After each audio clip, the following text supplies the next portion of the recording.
En este video explicaré y demostraré el desarrollo de la ecuación de Bernoulli por medio de la primera ley de la termodinámica, que está representada por medio de esta ecuación para un volumen de control fijo.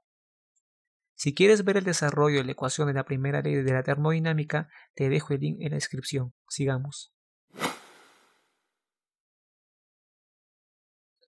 Se tomará en cuenta ciertas consideraciones para el desarrollo de la ecuación de Bernoulli, que son las siguientes.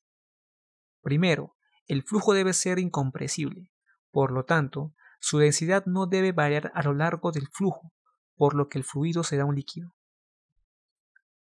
Segunda consideración, flujo permanente.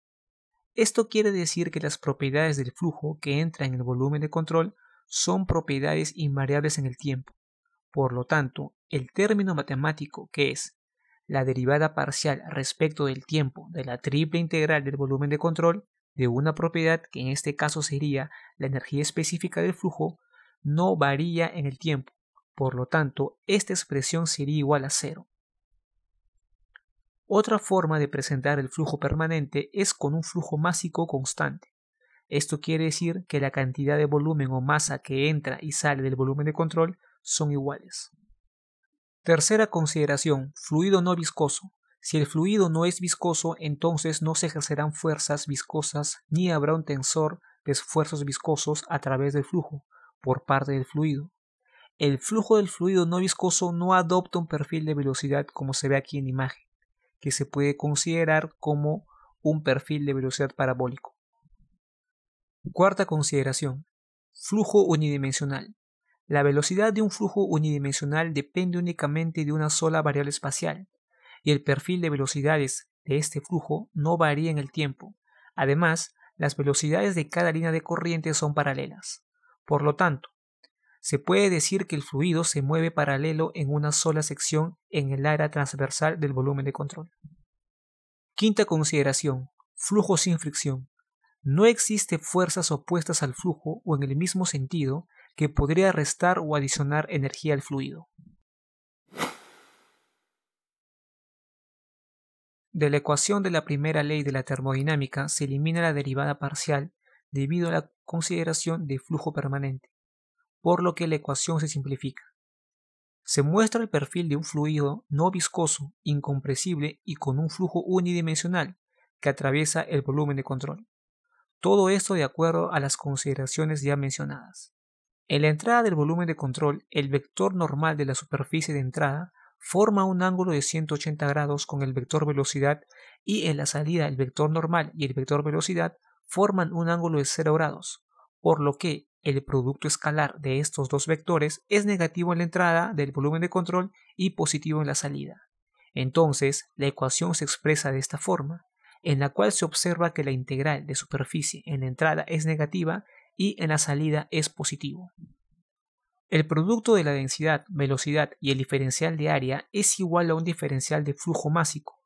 Este diferencial de flujo másico se reemplaza en la integral de superficie, por lo que al integrar la ecuación adopta esta forma, donde m.1 representa el flujo másico total en la entrada y m.2 en la salida.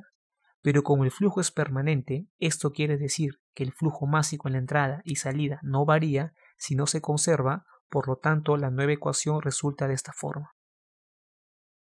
Ahora, el flujo másico es igual a un diferencial de masa sobre un diferencial de tiempo, y al reemplazarlo en la ecuación, se simplifica el diferencial de tiempo y se multiplica toda la expresión por la inversa del diferencial de masa, de modo que la ecuación queda de esta manera. Se sabe que el valor de la entalpía es igual a la suma de la energía interna específica más el producto de la presión y el volumen específico, y esta igualdad se reemplaza en la ecuación para obtener luego una nueva ecuación convenientemente. Y esta última ecuación es el resultado de las primeras 4 consideraciones mencionadas anteriormente. Por último, reordenando la ecuación como se muestra, se evalúa la última consideración que es un flujo sin fricción, lo que significa que no existe una pérdida de energía ni una ganancia de energía en el flujo que atraviesa el volumen de control. Además, que la energía interna del fluido se conserva en todo momento. Entonces, se simplifica la ecuación restando los 3 últimos términos, y que al final queda esta ecuación. Después se multiplica por la inversa de la gravedad a los dos términos de la ecuación y se reemplaza el volumen específico por la inversa de la densidad. Y en consecuencia de todo el desarrollo y aceptando todas las consideraciones mencionadas, queda la ecuación de Bernoulli. Ahora, toda esta ecuación es una constante. Esto quiere decir que en cada línea de corriente esta energía, que es una energía mecánica, porque no se considera la energía de calor por fricción o la energía de un trabajo adicional al fluido, sino más bien una energía mecánica del fluido que se va a conservar en cada línea de corriente. Por esta razón, la ecuación resulta así, y la unidad de toda esta expresión es el metro, que también se le suele llamar carga, por lo que este término de la ecuación representa la carga de velocidad, el segundo término representa la carga de presión, el último término z representa la carga de elevación y la suma de todas las cargas representa la carga total. Bueno, eso fue toda la demostración sobre el desarrollo de la ecuación de Bernoulli. Gracias.